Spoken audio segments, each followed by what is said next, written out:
আসসালামু আলাইকুম।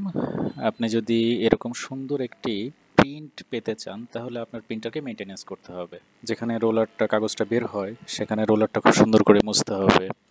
আপনার এই যে এইখান থেকে কিন্তু কাগজটা বের হয়, স্টিকারটা বের হয় প্রিন্ট হয়ে, আপনাকে খুব সুন্দর করে মুছতে হবে ওই জায়গাটা। তারপরে যেখানে রিবন থাকে এই রিবনের জায়গাটাও আপনাকে খুব সুন্দর করে পরিষ্কার রাখতে হবে যেন রিবনে কোনো ডাস্ট না লেগে থাকে, তাহলে হেড কেটে যাবে কিন্তু এই ডাস্টের জন্য। আর ডাস্ট ফ্রি জায়গা রাখার চেষ্টা করবেন। এই যে আমরা খুব সুন্দরভাবে মেনটেনেন্স করলাম, সেটা তারপরে আমরা এটা খুব সুন্দরভাবে কম্পিউটারের সাথে কানেকশন দিলাম।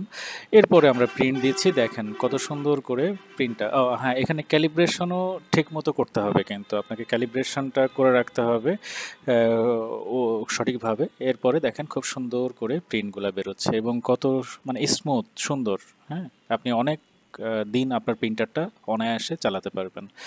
ধন্যবাদ।